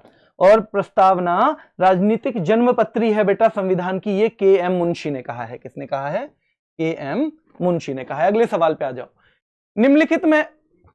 निम्नलिखित उद्देश्यों में से कौन सा एक भारत के संविधान की प्रस्तावना में नहीं है? देखो, कौन सा, इनमें से कौन सा नहीं है? स्वतंत्रताओं में से बेटा, इनमें से स्वतंत्रताओं में से याद रखना है। क्या विचार की स्वतंत्रता है? क्या आर्थिक है? क्या अभिव्यक्ति की है? क्या विश्वास की है? तो आपको पता चल जाएगा कि भैया ये आर्थिक स्वतंत्रता वर्ड कहीं नहीं लिखा हुआ है। आर्थिक स्वतंत्रता, यहां से क्या क्या सवाल बन सकते हैं मैं आपको बताता हूं। देखो, यहां पर पूछेगा कि न्याय कितने तरीके के हैं। आर्थिक और राजनीतिक, ये न्याय पूछा जाएगा बेटा। सामाजिक, आर्थिक और राजनीतिक, ये न्याय पूछा जाएगा आपसे। स्वतंत्रता पूछी जाएगी, 5 तरीके की है, तो विचार की है, ठीक है, विचार की है बेटा, यानी थॉट, अभिव्यक्ति यानी एक्सप्रेशन की भी है, विश्वास यानी बिलीफ की भी है, धर्म यानी फेथ की भी है, और उपासना यानी वर्शिप की भी है। उपासना यानी वर्शिप की भी है। तो 5 तरह की क्या हो जाएंगी बेटा, याद रखना है। जस्टिस 3 तरह का है, अगर हम अंग्रेजी में भी देखें तो जस्टिस है सोशल, इकोनॉमिक एंड पॉलिटिकल, 3 तरह का जस्टिस मिलेगा आपको बेटा। लिबर्टी याद रखना है आपको, 5 तरह की स्वतंत्रता मिलने वाली है। और समता जो है बेटा वो मिलेगी प्रतिष्ठा और अवसर की। और यहां से सीधे सीधे सवाल बनते हैं कि समता कितने तरह की है। समता अगर पूछेगा तो आपको बताना है 2 तरह की। समता कितने तरह की है, 2 तरह की है, ठीक है, 2 तरह की है, ठीक है बेटा। स्वतंत्रता कितने तरह की है हमें, ठीक है, स्वतंत्रता हमारी कितने तरह की है, तो स्वतंत्रता 5 प्रकार की है। कितने की है, 5 प्रकार की। और तीसरी चीज हमने न्याय देखा था। जस्टिस कैसा होना चाहिए, सामाजिक होना चाहिए, आर्थिक होना चाहिए और बेटा राजनीतिक होना चाहिए। तो जो न्याय है यानी जस्टिस है वो 3 प्रकार। और ये 3 आपको पढ़ने हैं कहां से, ये सारे के सारे तब फायदा है जब आप यहां से पढ़ोगे। यहां से जब आप देखोगे तो आपके दिमाग में छप जाएगा कि सामाजिक, आर्थिक, राजनीतिक, न्याय, विचार, अभिव्यक्ति, विश्वास और बेटा धर्म और उपासना की स्वतंत्रता और प्रतिष्ठा और जो अवसर है उसकी समानता। ये तीनों इसलिए मैंने ये लगाया है कि एक तो आपका समय बचे, क्योंकि आपके पास बहुत ज्यादा समय नहीं है बेटा पेपर के लिए। ईमानदारी से देखा जाए तो मैं जितना आपको टाइम हम मतलब बचा सकते हैं वो हम बचाने की कोशिश करेंगे, पर हर जगह टाइम भी नहीं बचा सकते, ये भी है। कोई पेपर को आधे घंटे में ही करके आ जाए जी मैं टाइम बचा रहा हूं, तो वो तो मूर्खता होगी ना। पर जहां हो सकता है कि इस तरीके से हम कोई बहुत अच्छी कोई पिक्चर यूज करके आपका कुछ समय बचा सकते हैं तो वो हम बचाएंगे, ठीक है। थम्स अप मैं चाहूंगा आपसे, अगर आप सब इसके लिए अग्री हैं तो। चलिए, निम्नलिखित सुल्तानों में से कौन एक इल्तुतमिश की संतान नहीं था लेकिन उसके वंश का अंतिम उत्तराधिकारी था। क्या इल्तुतमिश जो है बेटा, इल्तुतमिश क्या गुलाम वंश का ही माना जाता है, क्या गुलाम वंश का माना जाता है, जल्दी बताओ। क्या जो इल्तुतमिश है वो गुलाम वंश का माना जाता है बेटा, गुलाम वंश का, जल्दी से कमेंट करके बताओ मुझे। तो इल्तुतमिश की अगर हम बात करें तो ये भारत में इसने मकबरा जो है उसकी स्थापना की थी। यहां से हम शुरुआत करेंगे, लेकिन सबसे पहले जो नसीरुद्दीन महमूद है ये इल्तुतमिश की संतान नहीं था किंतु उसके वंश का अंतिम उत्तराधिकारी था। क्या था, अंतिम उत्तराधिकारी। इसके फैक्ट कौन कौन से हमें पता चलने चाहिए, देखो। क्या ये कुतुबुद्दीन ऐबक का दामाद था, सबसे पहला फैक्ट। कुतुबुद्दीन ऐबक, कुतुबुद्दीन ऐबक के बारे में हम कल पढ़ चुके हैं, पढ़ा था ना सबने। जल्दी बताओ, कुतुबुद्दीन ऐबक ने दिल्ली में कौन सी मस्जिद बनवाई थी, कौन सी मस्जिद बनाई थी बेटा, का दामाद, ठीक है।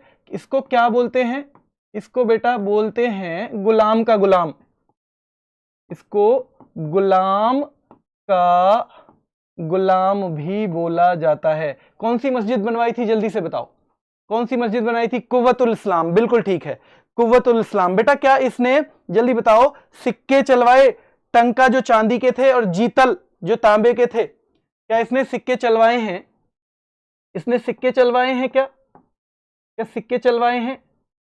टंका बेटा याद रखना है जो चांदी के हैं, जीतल किसके हैं बताओ, जो जीतल बता रहे हैं मुझे कि जी ये तांबे के हैं, वो जल्दी से कमेंट करके बताओ। जो ये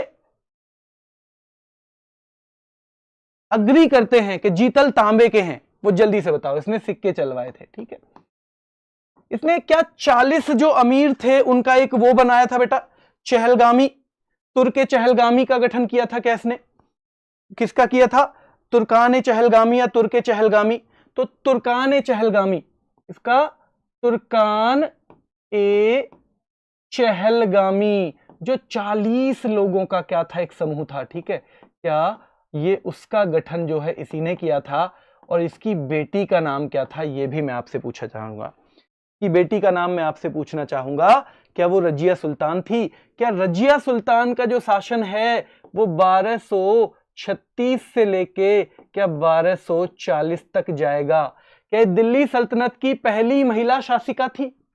क्या दिल्ली सल्तनत की पहली महिला शासिका है बेटा रजिया? जल्दी कमेंट करके बताओ, क्या दिल्ली सल्तनत की पहली महिला शासिका है? जल्दी बताओ। क्या ये इल्तुतमिश की पुत्री है? इल्तुतमिश की पुत्री है क्या ये? इल्तुतमिश की पुत्री, तो याद रखना है इल्तुतमिश की पुत्री है और दिल्ली सल्तनत की पहली महिला शासिका। दिल्ली सल्तनत की किसकी? तो जो पहली महिला शासिका है ये पहली महिला शासिका। और यहां से सीधे सीधे सवाल बेटा बन जाता है, ठीक है, सीधे सीधे सवाल यहां से बन जाता है, ठीक है। चलिए, क्या दिल्ली सल्तनत का वास्तविक जो संस्थापक है इल्तुतमिश को माना जाता है? तो ये दिल्ली सल्तनत का, ये दिल्ली सल्तनत का वास्तविक संस्थापक है बेटा, वास्तविक संस्थापक, ठीक है, वास्तविक संस्थापक है दिल्ली सल्तनत का, जिसे हम क्या कहते हैं? इल्तुतमिश। क्या इसने कुतुब मीनार का काम पूरा कराया?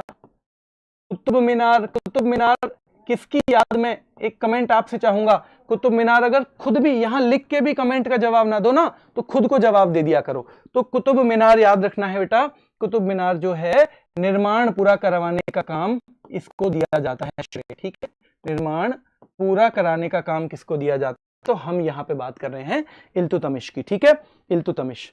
चलिए आगे आइए। बलबन के शासनकाल में तुगरिल खां का विद्रोह कहां पे हुआ था? बताओ।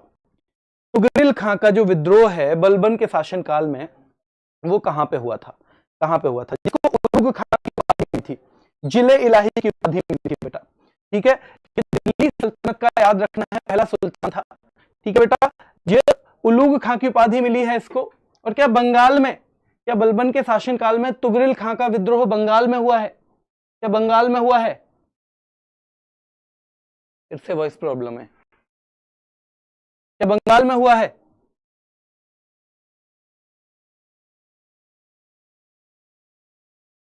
चलिए बलबन के बारे में बात करते हैं। बहाउद्दीन इसका वास्तविक नाम है, ठीक है, क्या नाम है? बहाउद्दीन बेटा इसका रियल नेम है।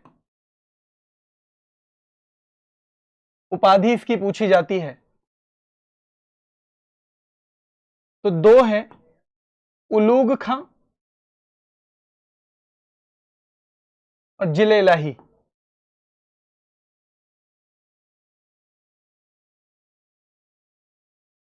उलूग खां और जिल ए इलाही बेटा, ठीक है। चलिए, ये जो तुर्के चहलगामी था क्या इसने खत्म कर दिया? तुर्के चहलगामी को किसने खत्म किया बेटा? या तुर्कान चहलगामी जिसका पूरा नाम है, या तुर्कान ए चहलगामी का खात्मा किसने किया था? जल्दी बताओ। चहलगामी किसने किया था बेटा? जल्दी बताओ। इसका खात्मा कर दिया था क्या बलबन ने? और एक चीज और बतानी है, क्या सिजदा और पैबोस, क्या सिजदा और पैबोस शुरू किया था इसने? सिजदा और पैबोस। मैं एक सवाल कह रहा हूं आपसे, बस हाँ या ना चाहता हूं, ठीक है, कि प्रथा जो है इसने शुरू की थी दरबार में, सिजदा और पैबोस की प्रथा इसने शुरू की थी। मैं बस ये कह रहा हूं, क्या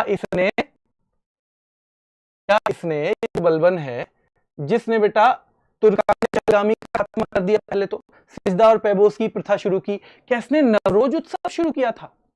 क्या नवरोज उत्सव चलाया था इसने दिल्ली सल्तनत में? नवरोज चलाने वाला पहला है, दिल्ली सल्तनत में नवरोज चलाने वाला बेटा ये पहला है। तो आपको बताना है कि दिल्ली सल्तनत में नवरोज चलाने वाला ये पहला है, ठीक है, दिल्ली सल्तनत में नवरोज, सल्तनत में नवरोज का प्रारंभ किया, पारसी त्योहार, ठीक है, पारसी। और आपको यह भी पता होना चाहिए कि रक्त और लौह की नीति इसने अपनाई अपने दुश्मनों से निपटने के लिए। रक्त और लौह की नीति अपनाई है, क्या अपनाई है? रक्त और लौह की नीति अपनाई है इसने अपने दुश्मनों को, भाई अपने दुश्मनों से टक्कर लेने के लिए मान लो, ठीक है, अपने दुश्मनों का खात्मा करने के लिए। चलिए आगे आते हैं। K2 के बाद भारत में निम्नलिखित में से कौन द्वितीय सर्वोच्च पर्वत शिखर है? मैं आपको पहले 5 बता दूं या 3 बता दूं? पहले 3 याद करो, चलो पहले आवाज।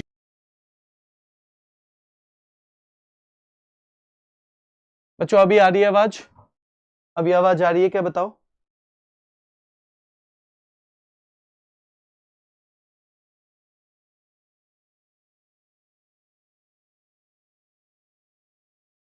अभी आ रहा है बेटा?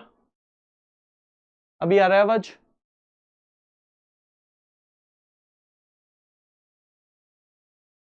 चलिए देखो, ये 5 आपको बताना चाहिए। इसने लिखा है भारत में कौन सा जो सर्वोच्च पर्वत शिखर है, सर्वोच्च किसके बाद? K2 के बाद। तो याद रखना है, सबसे पहले है माउंट एवरेस्ट। दुनिया में जो सबसे ऊपर है ना, तो वो है माउंट एवरेस्ट। इसकी ऊंचाई कौन कौन बताएगा, बताओ? कौन कौन बताएगा कि 8848.86 ये है क्या इसकी ऊंचाई? क्या ये है इसकी ऊंचाई बेटा? नंबर 2 K2, क्या K2 को ही गॉडविन ऑस्टिन भी कहते हैं और ये पीओके में है, गॉडविन ऑस्टिन। तो आज की डेट में अभी ये भारत में स्थित तो नहीं है, जो भारत के हिस्से में आया हुआ है बेटा, तो अभी उसमें है तो नहीं, 8611। ठीक है, अब तीसरे नंबर पे आपको पता होना चाहिए कौन सा है, तो तीसरे पे कंचनजंगा है। कंचनजंगा, इसका मुझे बता दो बेटा कितना है? कंचनजंगा का मुझे बता दो कितना है? क्या 85-95 है इसका? क्या 85-95 है? इसको याद रखना है, क्योंकि भारत में स्थित यही है। भारत में स्थित सबसे ऊंची जो अभी भारत में है ना, उसमें सबसे ऊंची यही है। तो माउंट एवरेस्ट पता होना चाहिए आपको, K2 पता होना चाहिए 8611 कंचनजंगा, और बेटा फिर उसके बाद 2 बिना उसके याद कर लेना ऊंचाई के, लोहत्से। ठीक है, लोहत्से हो जाएगी एक, और एक क्या हो जाएगी बेटा? मकालू। ठीक है, तो 5 हैं, कभी कभी पूछा जाता है। जो हिमालय है हमारा कितने हिस्सों में बांटा हुआ है? हिमालय जल्दी बताओ कितने हिस्सों में हमने बांटा हुआ है? तो हिमालय हमने बांटा हुआ है, आपको याद होना चाहिए कि भाई पंजाब, नेपाल, कुमाऊं और असम। तो पंजाब हिमालय, इसको हमने पंजाब हिमालय कहते हैं हम इसको। ठीक है, नेपाल हिमालय क्या कहते हैं? नेपाल। कुमाऊं, कुमाऊं, कुमाऊं हिमालय कहा जाता है, और ये सीधे सीधे सवाल बनता है बेटा, कुमाऊं। और असम हिमालय क्या है? असम हिमालय। तो ये 4 जो जगह हैं जिनमें बांटा गया है। इसके और भी वर्गीकरण है अलग अलग आधारों पे, जो हम आपको बताएंगे। ठीक है, चलिए, तो पंजाब हिमालय, नेपाल हिमालय, कुमाऊं हिमालय और बेटा असम हिमालय। ठीक है, ये 4 जगह आपको बटा हुआ दिखेगा। लेकिन ये चोटियां आपको जरूर याद रखनी है। माउंट एवरेस्ट K2 है भारत का, पर आज की डेट में भारत में स्थित नहीं है। आज की डेट में भारत में ये स्थित नहीं है बेटा। कंचनजंगा भारत में ही स्थित है। ठीक है, 85-95। और 2 और याद रखना है, लोहत्से और मकालू। लोहत्से और मकालू बेटा, ये दोनों और आपको याद रखनी है, तो 5 हो जाएंगी। ठीक है, जो डोडा बेटा चोटी है वो कौन सी पहाड़ी श्रृंखला पर स्थित है? डोडा बेटा चोटी बेटा कौन सी पहाड़ी श्रृंखला पर स्थित है? आप इसमें से बताओ। क्या डोडा बेटा नीलगिरी पे है? कौन कौन बता रहे हैं नीलगिरी पे? कौन कौन बता रहे हैं बेटा डोडा बेटा जो है वो नीलगिरी पे है? नीलगिरी पे। ठीक है, कौन कौन बता रहे हैं कि नीलगिरी पे है? जल्दी कमेंट करके बताओ। डोडा बेटा जो है क्या ये नीलगिरी पे है?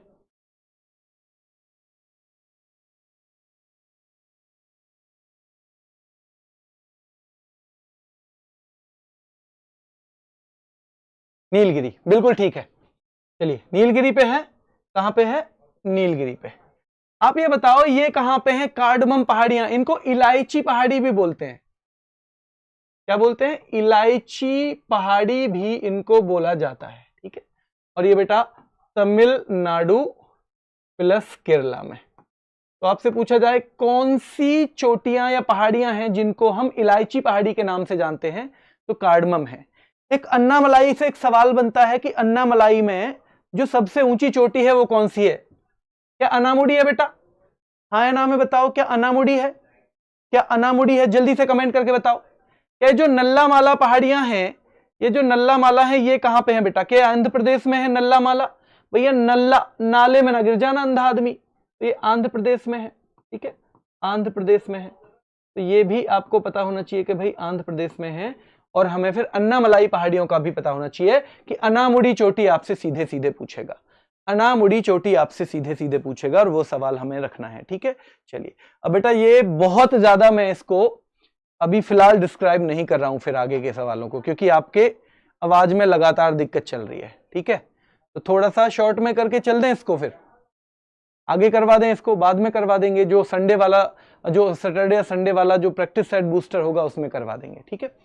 देखो सूची 1 को सूची 2 से मिलाओ और फिर बताओ कौन सा सही है। ये भारत के राज्य हैं और ये इनकी सबसे ऊंची चोटी है। तो जैसे तमिलनाडु है, अब हम सवाल देख रहे थे बेटा, याद रखना है, डोडा बेट्टा का हमने देखा था नीलगिरी में, तो ये तमिलनाडु की सबसे ऊंची जो चोटी है, क्या वो डोडा बेट्टा है बेटा? तो इसका मतलब क्या हो जाएगा? इसका मतलब है ए के आगे कर दिया हमने डी या 4, ए के आगे हमने कर दिया है 4, ठीक है। राजस्थान की क्या गुरु शिखर है? राजस्थान की बेटा क्या गुरु शिखर है, जल्दी बताओ। तीसरा, नागालैंड की क्या सारामती है बेटा? टीका 2 है। और बेटा मध्य प्रदेश की क्या धूपगढ़ है? तो मध्य प्रदेश की क्या धूपगढ़ है। तो इन चारों को आपको पता रखना है, ये राज्य और उनकी चोटियां हैं। भी ठीक है, आवाज तो बदल जाएगा ऐसे, ये पीडीएफ भी सेव हो जाएगी। अच्छा ठीक है, तो याद रखना है बेटा, ए का 4 डोडा बेट्टा, तमिलनाडु का डोडा बेट्टा, राजस्थान की सबसे ऊंची गुरु शिखर है, नागालैंड की क्या है बेटा? तो सारामती है, और मध्य प्रदेश की है, ये आपको पता होनी चाहिए, धूपगढ़, ठीक है, धूपगढ़ है मध्य प्रदेश की। चलिए अच्छा दूसरे स्टूडियो में चल देते हैं एक बार, इसमें दिक्कत आ रही है ना लगातार, दूसरे स्टूडियो में कर देते हैं। चलिए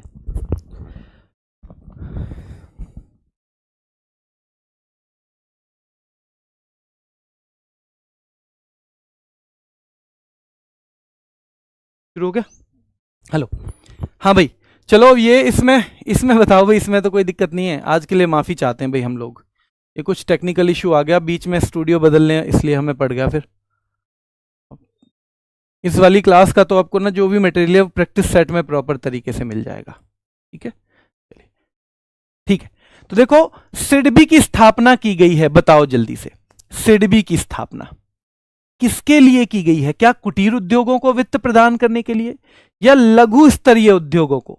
बेटा स्मॉल, इसका नाम ही आएगा जब आप आगे पढ़ोगे ना, स्मॉल। तो ये जो लघु स्तरीय उद्योग हैं, लघु स्तरीय उद्योग, आपको एक पता होगा आईडीबीआई, अगले पेज को ही ले लेते हैं ना, अगले पेज को, आईडीबीआई, आईडीबीआई, आप इसकी फुल फॉर्म बताओ। Industrial development bank of India, इसकी फुल फॉर्म पढ़नी है आपको सबसे पहले।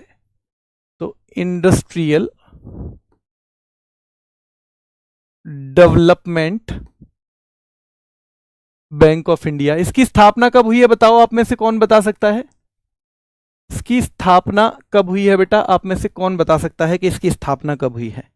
क्या 1964 में हुई है इसकी स्थापना? 1964 में, 1964 में हुई है, याद रखना है, 1964 में, ठीक है। इसकी स्थापना हुई 1964, स्थापना हुई है 1964। अब आपको पता हो गया कि भाई ये कैसा बैंक है, कि इंडस्ट्रियल डेवलपमेंट बैंक है, 1964 में स्थापना हुई है। अब जब ये इंडस्ट्रियल है तो इसके लिए फिर आई एक स्मॉल इंडस्ट्री वाला सिडबी, फिर आ गया एक स्मॉल इंडस्ट्री के लिए, तो small industries development bank of India इसकी फुल फॉर्म हो जाएगी।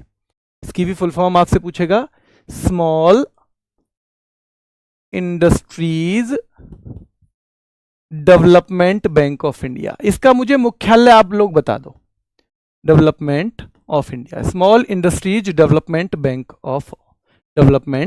Bank of India. इसकी मुझे फुल फॉर्म तो आपने बता दी है, लेकिन आप मुझे इसका मुख्यालय बता दो, क्या मुंबई में है? हाँ या ना में बता दो, अगर ज्यादा नहीं है तो हाँ या ना में ही बता दो कि बेटा क्या इसका जो है वो मुंबई में है। तो याद रखना है इसकी स्थापना हुई 1989 में। कब हुई है? 1989 में हुई है, क्या बताओ जल्दी से, क्या 1989 में? और क्या मुख्यालय लखनऊ में है? क्या इसका मुख्यालय जो है वो लखनऊ में है? तो लखनऊ इसका हेडक्वार्टर है।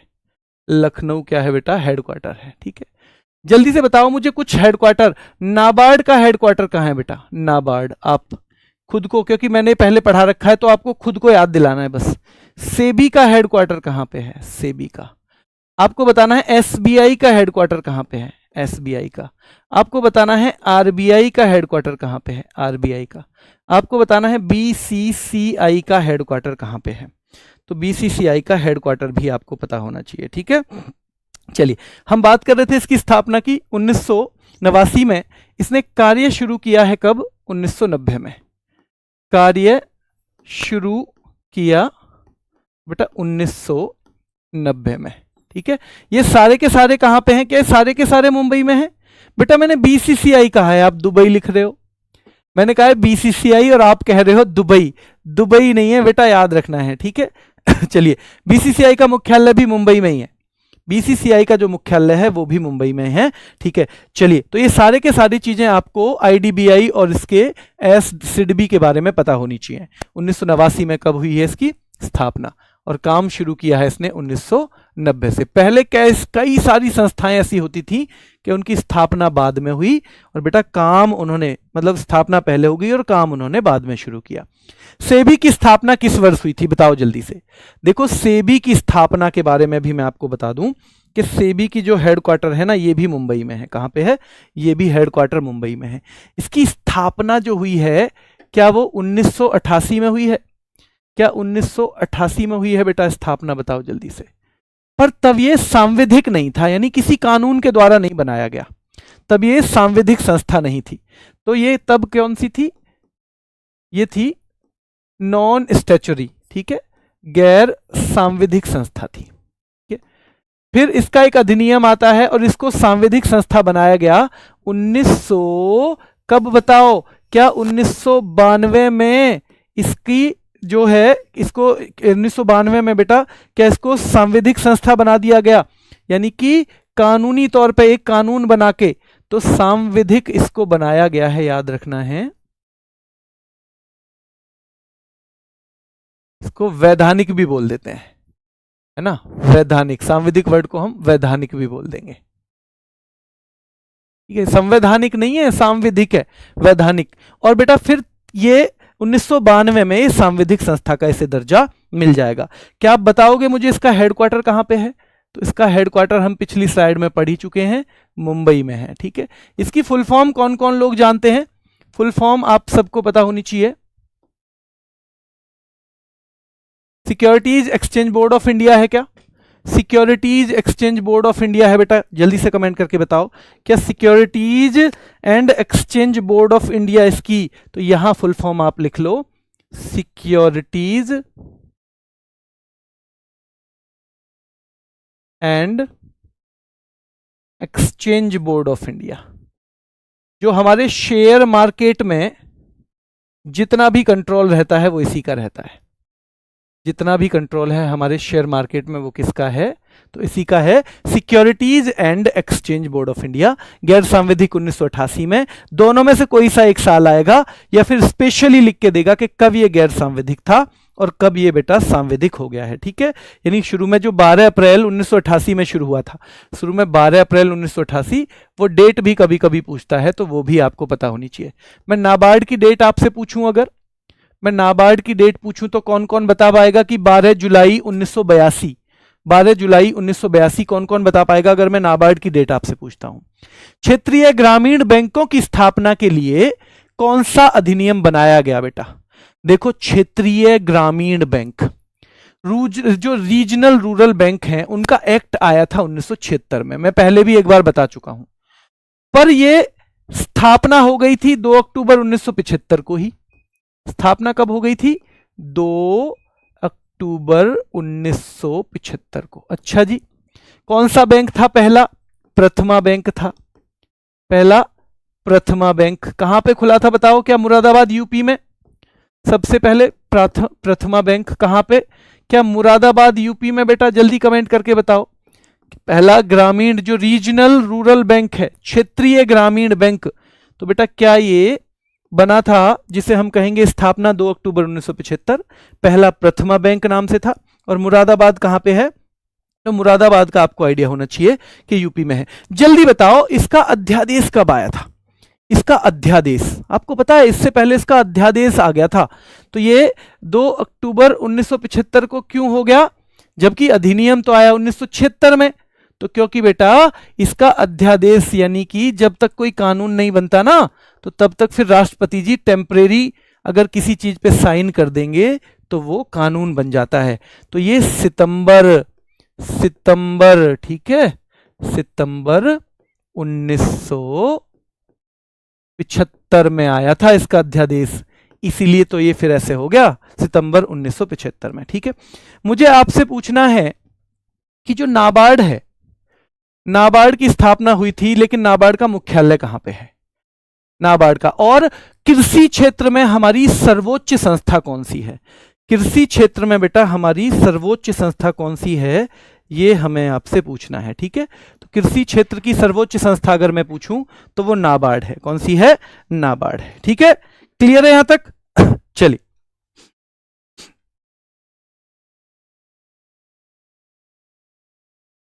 हाँ एक चीज और रहेगी इसमें, पूंजी। ये बहुत महत्वपूर्ण चीज है बेटा।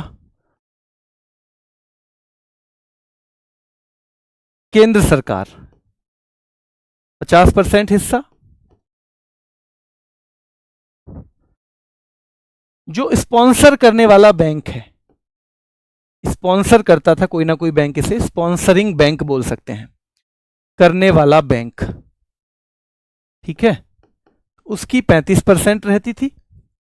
अब राज्य सरकार की कितनी बची ये बताओ? राज्य सरकार की, ये कभी कभी सवाल आता है बेटा, ये पूछा जाता है, तो आपको एक आइडिया तो होना चाहिए कि अगर कोई क्षेत्रीय ग्रामीण बैंक बनेगा इस अधिनियम के अनुसार, तो राज्य सरकार की पूंजी उसमें कितनी रहनी थी?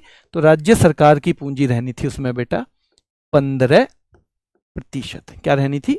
15% इसमें रहनी थी। चलिए, एक मिश्र धातु किसका एक उदाहरण है? मिश्र धातु, एलॉय, जो किसका है? मिश्र धातु मतलब मिला के कोई धातु बनाई है, तो मिला के बनाई है मतलब उसे हम बोलेंगे विलयन। क्या बोलेंगे बेटा? उसको हम बोलेंगे विलयन। और वो भी कैसा विलयन? ठोस विलयन, यानी सॉलिड सॉल्यूशन के बाद हम क्या बनाते हैं बेटा? मिश्र धातु, यानी हमारा अलॉय बन के आता है।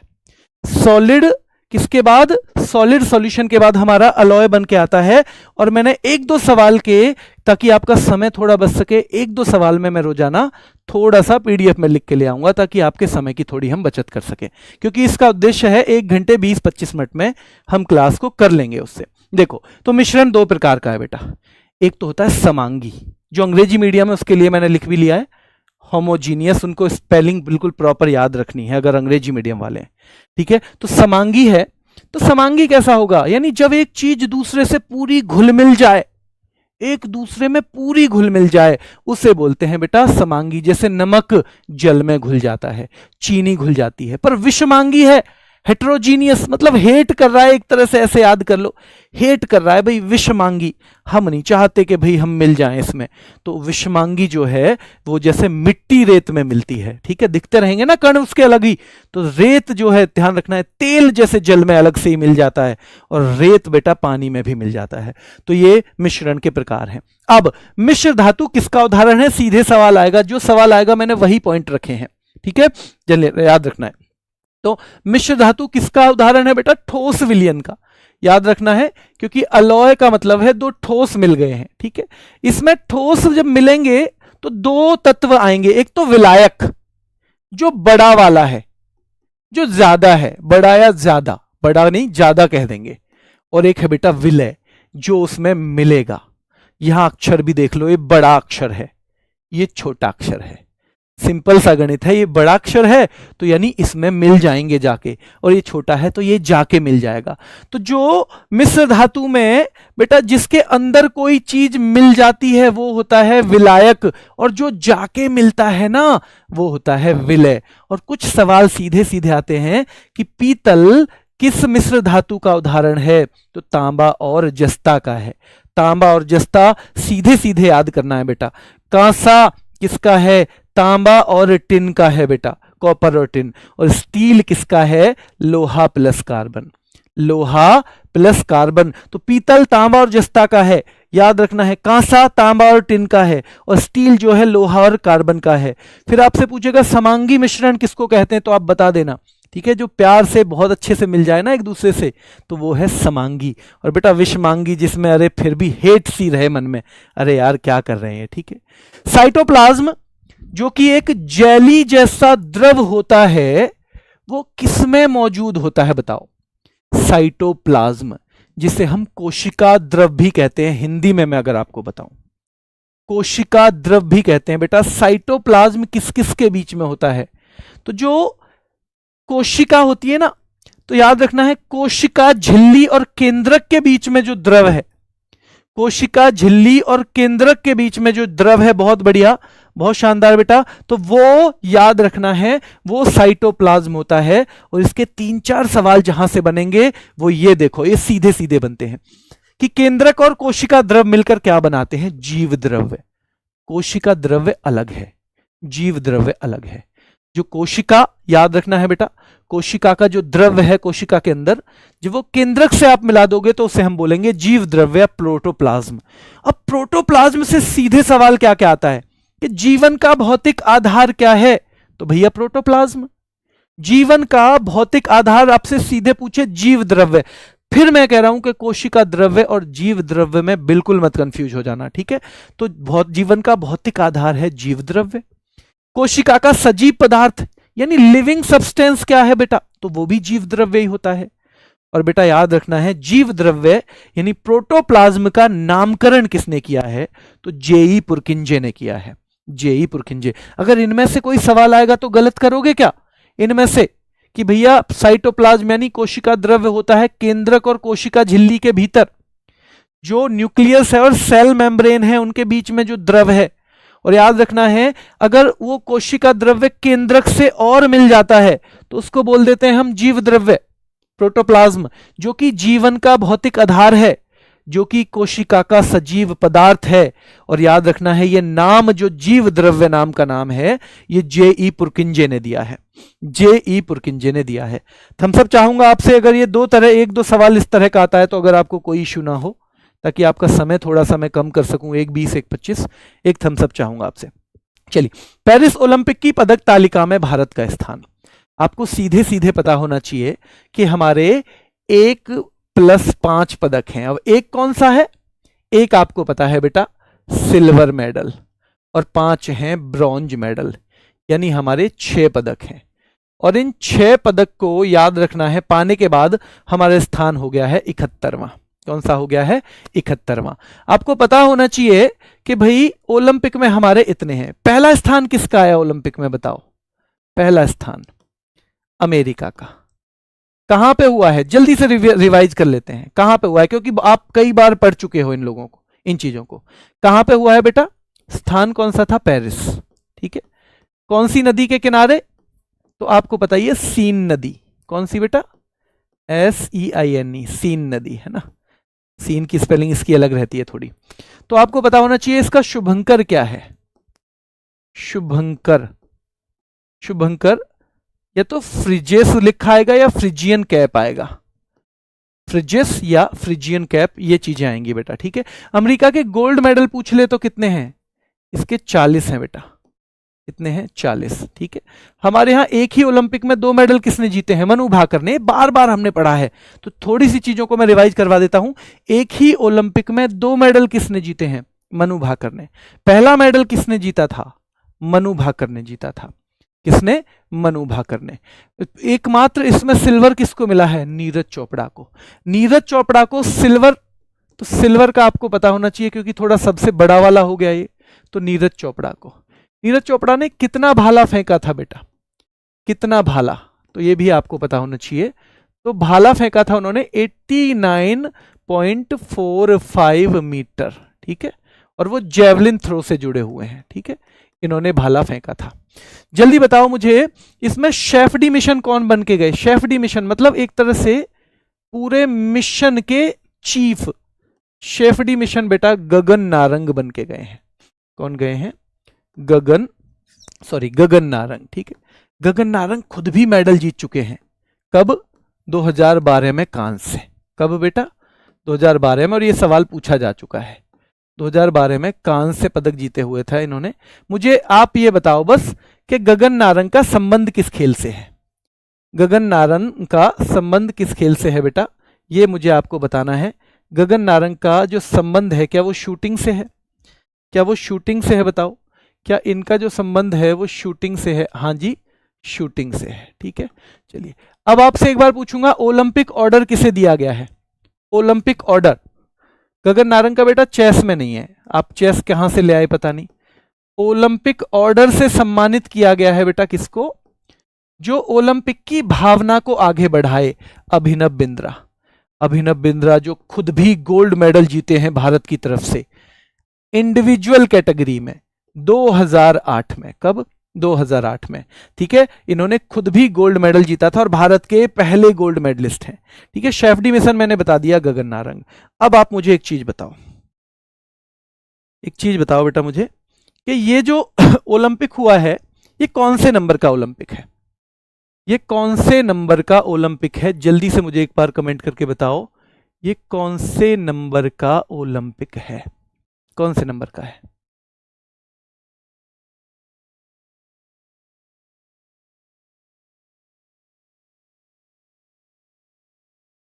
जो 33वां कह रहे हैं वो ठीक है, जो 33वां कह रहे हैं वो ठीक है, जो 33वां कह रहे हैं वो बिल्कुल ठीक है। चलिए, 34वें कहां होंगे? 34वें कहां होंगे बेटा? 33वां ओलंपिक था ये, 34वां और बता दो। वो होने वाला है 2028 में लॉस एंजलिस में। कहां पे होने वाला है? लॉस एंजलिस में होने वाला है। कहां पे? 2028 में होने वाला है बेटा, लॉस एंजलिस में होने वाला है। पेरिस में कितनी बार ओलंपिक हुए हैं बताओ? पेरिस में, ये पेरिस में ओलंपिक हम कह रहे हैं 71वां नंबर आया हमारा, ठीक है। पेरिस में हुआ है, तो पेरिस में बेटा 3 बार ओलंपिक हुए हैं। बताओ कब? एक तो 1900 ईस्वी में, ठीक है, एक 1924 में, और एक बेटा 2024 में। इसमें कितने हुए हैं? तो ये 3 बार ओलंपिक हुए हैं और ये तीनों आपको पता होने चाहिए, ठीक है। तीनों आपको पता होना चाहिए। चलिए, इसकी थीम क्या है? Let us move and celebrate. Theme क्या है बताओ? थीम है लेट्स मूव एंड सेलिब्रेट। अब तो ठीक है आवाज ना, अब तो कोई इशू नहीं है आवाज का। लेट्स मूव एंड सेलिब्रेट क्या है बेटा? इसकी थीम है। और इसका आदर्श वाक्य कौन सा है? गेम्स वाइड ओपन, ठीक है। तो आदर्श वाक्य या मोटो कह सकते हो इसको, आदर्श वाक्य या मोटो कह सकते हो, तो गेम्स वाइड ओपन है। क्या है? Games wide open. बाकी हम बार बार इनको पढ़ते रहेंगे। तो अब इस टॉपिक का इतना ही काफी है आज के लिए, ठीक है, ताकि आप कंफ्यूज ना हो जाओ ज्यादा। तो सिल्वर नीरज चोपड़ा 89.45, वो आपको जरूर याद रखना है क्योंकि खास है। अब एक और लास्ट सवाल मैं आपसे पूछूंगा, इस ओलंपिक में हमें वो व्यक्ति मिला जो हमारे भारत की तरफ से सबसे कम उम्र में जीतने वाला है, जिसने सबसे कम उम्र में जीत लिया। क्या बेटा? कोई भी ओलंपिक का मेडल। उस आदमी का नाम मैं आपसे बस पूछना चाहता हूं, ठीक है। चलिए, अक्टूबर 2025 में गुजरात के नए उप मुख्यमंत्री के रूप में किसने शपथ ली बेटा? तो ये कौन है जिन्होंने नए मुख्यमंत्री के तौर पे, बेटा याद रखना है, उप मुख्यमंत्री के तौर पे? क्या वो हर्ष सांघवी हैं? क्या हर्ष सांघवी हैं? बताओ, क्या हर्ष सांघवी हैं? हर्ष सांघवी हैं क्या? सीएम और बता दो। अमन शेरावत, बहुत बढ़िया। कविता जी कह रही हैं अमन शेरावत, बाकी बहुत सारे बच्चे कह रहे हैं अमन शेरावत। बस मुझे ये बताओ कि अक्टूबर में गुजरात के नए जो उप मुख्यमंत्री हैं वो कौन बने हैं, और मुख्यमंत्री कौन है ये भी तो बता दो। मुख्यमंत्री कौन है? मुख्यमंत्री कौन है गुजरात के?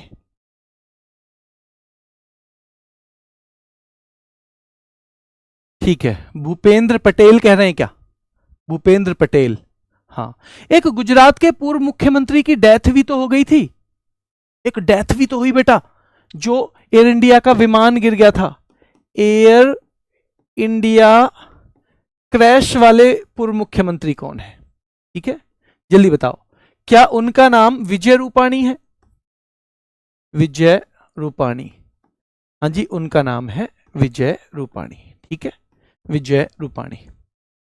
आप में से कौन कौन चाहता है कि हम एक रैपिड फायर करवाएं राज्यपाल की? राज्यपाल और मुख्यमंत्री की एक रैपिड फायर करवा दें। पर बेटा ये अभी नहीं होगा, तो इसलिए मैं राज्यपाल और मुख्यमंत्री आपको बहुत ज्यादा याद नहीं करवाऊंगा। क्यों? क्योंकि कुछ हो सकता है तब तक बदल जाएं। इसको हम करवाएंगे लगभग जनवरी में। एक बार आपसे थम्सअप चाहिए उसकी रैपिड फायर, तो फिर हम लिमिटेड चीजें करेंगे उसकी, ठीक है? फिर हम उसकी लिमिटेड चीजें ही करेंगे क्लास में, है ना? क्योंकि वो 2 ही छोटी छोटी क्लास में सारा कंप्लीट याद भी हो जाएगा। शायद 20-25 मिनट की आधे घंटे की क्लास रहेगी। ठीक है, ये करते हैं। आपकी बात मैंने बिल्कुल मान ली। आज के लिए पहले तो मैं माफ़ी चाहता हूं बेटा कि आज आपका बहुत ज़्यादा नुकसान हो गया है। और वो नुकसान किस में हुआ है कि आपका आवाज़ बीच बीच में नहीं आई है। कल वो गलती हम नहीं छोड़ेंगे। कल हम किसी मतलब प्रॉपर ढंग से पहले ही स्टूडियो को चेक करने के बाद फिर तभी क्लास लेंगे। ठीक है, चलिए आज का सवाल और मैं पूछ के इसका क्लास को खत्म करता हूं कि पहला क्षेत्रीय ग्रामीण बैंक किस राज्य में खोला गया था? ये आज का सवाल है। अभी के लिए इतना ही। धन्यवाद।